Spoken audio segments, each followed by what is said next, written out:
Vote মিটতেই ICSE ও আইএসসির ফল প্রকাশ। পশ্চিমবঙ্গের টপারদের একদম ছড়াছড়ি। দশম ও দ্বাদশ শ্রেণীর দুই পরীক্ষায় রাজ্যে মোট ১৯ জন টপার। আইসিএসসিতে রাজ্যের শীর্ষস্থানে একসঙ্গে ১২ জন পরীক্ষার্থী। আইএসসিতে রাজ্যের শীর্ষস্থান দখল করল ৭ জন পরীক্ষার্থী। আইএসসিতে ১০০% পেয়েছে ৭ জন পরীক্ষার্থী। আইসিএসসিতে রাজ্যের সর্বোচ্চ নম্বর ৯৯.৮% পেয়েছে ১২ জন পরীক্ষার্থী। অন অ্যাভারেজ মানে ইংলিশ ল্যাঙ্গুয়েজ প্লাস লিটারেচার ওটার অ্যাভারেজ হচ্ছে 100 আসছে ইংলিশে, আর হচ্ছে সায়েন্সে 99, আর কী বলে ম্যাথামেটিক্সে 100, অ্যান্ড হিস্ট্রি সিভিক্স জিওগ্রাফি ওটাতে 100, আর হচ্ছে সিটিএতে 100। টার্গেট আছে এন্ট্রান্স, ইঞ্জিনিয়ারিং এন্ট্রান্স, কিন্তু মানে দেখছি এখন আর কি, মানে আই এম কিপিং দ্য মানে পসিবিলিটিস ওপেন।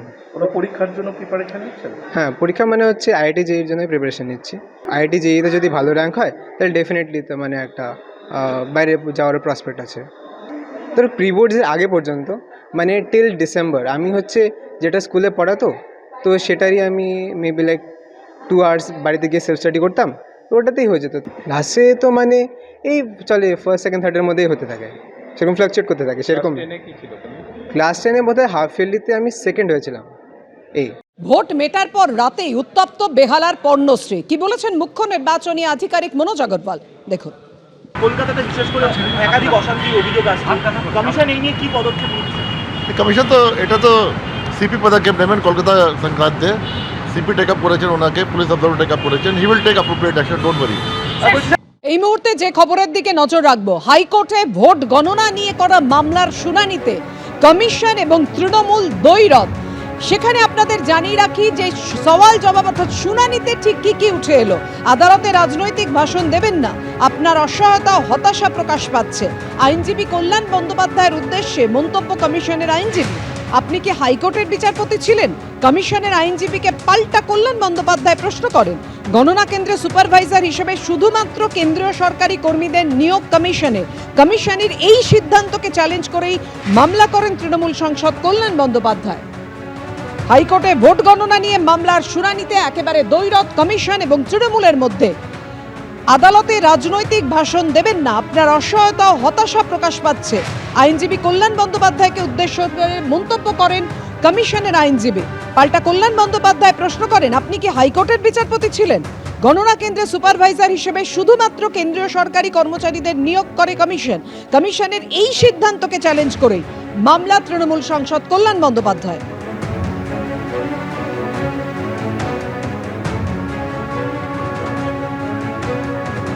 এই মুহূর্তে যে খবর পাওয়া যাচ্ছে, শুনানি শেষ হয়েছে, রায়দান স্থগিত রেখেছেন বিচারপতি।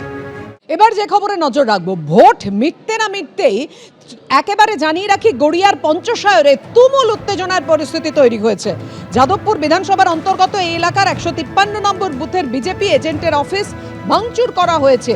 সেই ছবি রেখেছি আপনাদের সামনে। বিজেপি এজেন্টের নির্মাণ সংস্থার অফিসে হামলা করে ভেঙে দেওয়া হয় সিসিটিভি, বিজেপি এজেন্টের গাড়ি ভেঙে দেওয়া হয়, বিজেপি এজেন্ট শান্তনু সরকারের স্ত্রীকে হুমকি দেওয়া হয়েছে, এমনও অভিযোগ উঠেছে।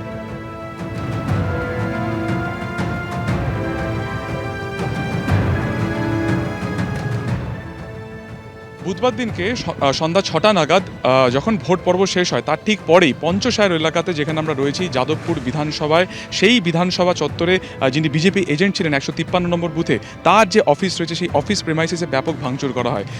বিজেপির পোস্টার টাঙানো ছিল সেটাকে পুরোপুরি ছিঁড়ে দেওয়া হয়, সামনে যে লোহার গেট রয়েছে সেটাকে ভেঙে দেওয়া হয়। শুধুমাত্র তাই নয়, গতকালকে 8:30 থেকে 9টা যখন প্রবল বৃষ্টিপাত হচ্ছিল সেই সময় কিন্তু এই অফিস প্রেমাইসিসের ভেতরে ঢুকে ব্যাপক ভাঙচুর করা হয়। সামনে যে গাড়ি পার্কিং রয়েছে দেখা যাচ্ছে যে এখানে থানিট পড়ে রয়েছে, একেবারে সামনের দিকের অংশ সম্পূর্ণ ক্ষতিগ্রস্ত হয়েছে। শুধুমাত্র তাই নয়, অফিসের ভেতরে এটি একটি নির্মাণকারী সংস্থা অফিস রয়েছে, যার যিনি হচ্ছেন শান্তনু সরকার, যিনি এই অফিসের মালিক, তার এই যে বিভিন্ন যে জায়গা রয়েছে সেখানে ভাঙচুর করা হয়েছে। সিসিটিভির বেশ কিছু ক্যামেরা সেগুলোকে কিন্তু পুরোপুরি খুলে নিয়ে যাওয়া হয়েছে এবং দেখাবো যে এখানে যে টেবিল ভেঙে দেওয়া হয়েছে, সামনে যে একেবারে লোহার গেট রয়েছে সেটা পুরোপুরি ভেঙে দেওয়া হয়েছে। এখানে আমরা দেখানোর চেষ্টা করবো সিসিটিভি ক্যামেরা পর্যন্ত খুলে নিয়ে যাওয়া হয়েছে। হয়েছে। ক্যামেরায় তরুণ দেখাবে ছবি যে এই যে পোড়ের এখানে তার এখানে ঝুলছে এবং যে সিসিটিভি ক্যামেরা থাকার কথা সেটাকে কিন্তু সম্পূর্ণ রকমভাবে খুলে নিয়ে যাওয়া হয়েছে যাতে কোনোভাবে রেকর্ডিং না থাকে এবং অফিসের বিভিন্ন যে জায়গা রয়েছে সেখানে ভাঙচুর করা হয়েছে, গাড়িটির উপর অ্যাটাক করা হয়েছে, মেন যে গেট সেটাকেও সম্পূর্ণ রকমভাবে ভেঙে দেওয়া হয়েছে। শুধুমাত্র এখানে শান্তনু সরকারের বাড়ি নয়, তার পাশাপাশি আরও দুজন বিজেপি কর্মীর বাড়ি রয়েছে, সেখানেও কিন্তু একই রকমভাবে ভাঙচুর করা হয়, কিন্তু এখনও পর্যন্ত কাউকে গ্রেফতার করা হয়নি পঞ্চশাল থানা তরফে। ক্যামেরা তরুণের সঙ্গে সুকান্ত মুখোপাধ্যায়, এবিপি আনন্দ। অ্যাকচুয়ালি আমি যখন বুথে ছিলাম তখনই আমাকে উপরে অ্যাটাক করার জন্য প্রায় 200-250 লোক নিয়ে পেলে, আর অমিত বলে এখানে আছে দুষ্কৃতী এখানকারে, তারা ওখানে দাঁড়িয়ে ছিল, আমার জন্য ওয়েট করছিল বেরোলে এবার মারবে, কিন্তু আমার কোনো খবর জানতে পারি আমি, তখন আমি বাইক নিয়ে অন্য রাস্তা দিয়ে আমি বাড়ি চলে যাই। আমার মিসেস গাড়ি নিয়েছিল, মিসেসের গাড়ির উপরে ফার্স্ট ওই বুথের ওখানে অ্যাটাক হয় বা কোনো কারণে আমরা ওখান থেকে পালিয়ে যেতে পারি, বাড়ি চলে যাই। কিন্তু রাতেরবেলা যখন খবর পাই যে আমার অফিসে অ্যাটাক হয়েছে, যখন আমাকে না পেয়ে এরা অফিসে অ্যাটাক করেছে, করে এইসব কাজগুলো ঘটনাগুলো ঘটিয়েছে। আমাদের কাউন্সিলর যিনি আছেন অনন্যা ব্যানার্জি, উনিও প্রেজেন্ট ছিলেন, এটা আমি জানি, উনি প্রেজেন্ট ছিলেন এবং আরেকজন ছিল আমাদের, তাকে বলা হয় তার মুন্ডু কেটে নাকি ফুটবল খেলবে। আপনি এজেন্ট ছিলেন বলে কি হামলা? অবশ্যই আমি এজেন্ট ছিলাম বলেই হামলা। আরে হামলা চাললো তারা কোন দলে স্পেসিফিক? তৃণমূল দলের, তৃণমূলের দুষ্কৃতী এরা সব। এর আগেও কি কোনো রকম হুমকি থ্রেট কিছু পেয়ে? অবশ্যই পেয়েছিলাম, কিন্তু এরকমভাবে যে করবে যেটা ভাবতে পারিনি। তখন বাজে 3টে থেকে আমি ওই এরিয়ায় ঘুরছিলাম, বুথের একদম সামনাসামনি দেখছি 150 থেকে 200 ছেলে কম বেশি।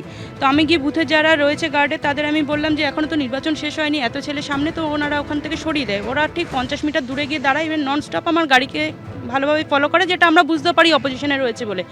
ভোট শেষ হওয়ার পরে যখনই আমরা ওখান থেকে বেরাই, সবার ফার্স্ট আমার গাড়িতে অ্যাটাক করে।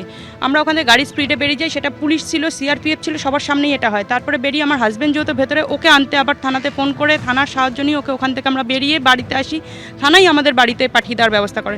তারপরে আমাদের সিক্সেন্স কাজ করলো যে আমাদের অফিসে তার মানে করবে, যেহেতু আমাদের কিছু করতে পারিনি। হ্যাঁ ঠিক সেটাই হলো। এখানে সব থেকে আশ্চর্য ব্যাপার, কাউন্সিলর নিজে মানে এসে এইসব, তার সাথে আরও অনেক ছেলেপেলে ছিল। এবিপি আনন্দ, এগিয়ে থাকে, এগিয়ে রাখে।